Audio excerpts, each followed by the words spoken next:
236 करोड़ रुपए। जरा सोचिए इस नंबर के बारे में। ये किसी बड़ी कंपनी का साल भर का प्रॉफिट नहीं है, न ही किसी छोटे मोटे देश का बजट।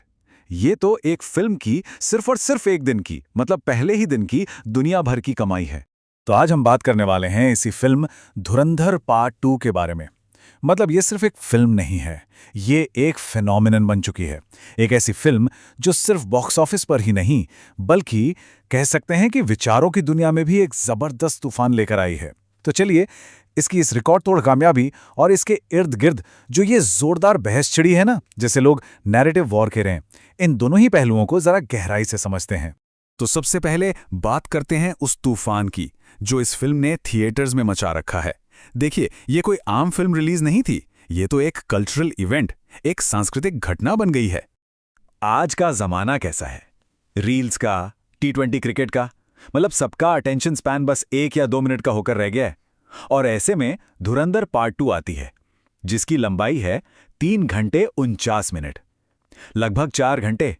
ये अपने आप में एक बहुत बड़ा कॉन्ट्रडिक्शन है कि नहीं? और बस यही चीज इसकी कहानी को और भी ज्यादा दिलचस्प बना देती है। लेकिन कमाल की बात यह है कि इसकी लंबाई दर्शकों के रास्ते में बिल्कुल भी नहीं आई। मतलब देश के हर शहर में सिनेमा हॉल सुबह से लेकर देर रात तक हाउसफुल चल रहे हैं, और टिकट मिलना तो भाई लगभग नामुमकिन सा हो गया है। तो चलिए अब जरा उन नंबर्स पर नजर डालते हैं जिन्होंने सच में सारे रिकॉर्ड तोड़ दिए हैं। ये सिर्फ कामयाबी नहीं है, इसे आंकड़ों की सुनामी कहना ज्यादा सही होगा। फिल्म ने रिलीज के पहले ही दिन सिर्फ भारत में 102 करोड़ रुपए कमा लिए। सोचिए, 100 करोड़ का आंकड़ा पहले ही दिन पार। ये किसी भी फिल्म के लिए मतलब एक जबरदस्त एक ड्रीम स्टार्ट होती है। और ऐसा हुआ कैसे?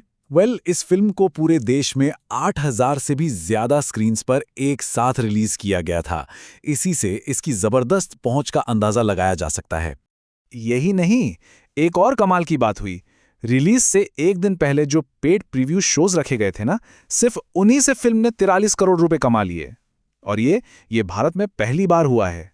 एक नया रिकॉर्ड। फिल्म को लेकर लोगों में दीवानगी का आलम वो तो कुछ ऐसा था कि ऑनलाइन बुकिंग प्लेटफॉर्म बुक माई शो पर सिर्फ 1 घंटे के अंदर 1,99,000 टिकटें बिक गईं।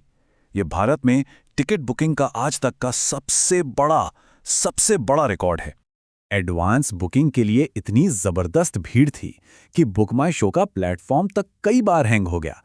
मतलब जैसा कि लोग कह रहे हैं, फिल्म बनाओ तो ऐसी बनाओ कि बुकिंग साइट भी क्रैश कर जाए।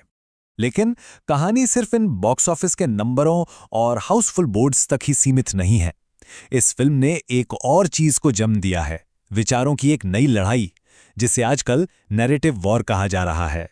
तो अब सवाल उठता है कि ये नैरेटिव वॉर है क्या चीज? देखिए, ये कोई हथियारों से लड़ी जाने वाली जंग नहीं है। ये जंग लड़ी जाती है कहानियों से, आइडियाज से और प्रोपेगेंडा से। और इसका एक ही मकसद होता है, लोगों की सोच और उनकी राय को एक खास दिशा में मोड़ना। और यही हो रहा है। इस जबरदस्त कामयाबी के बावजूद फिल्म को कुछ खास आइडियोलॉजी वाले ग्रुप से बहुत ही तीखी आलोचना का सामना करना पड़ रहा है।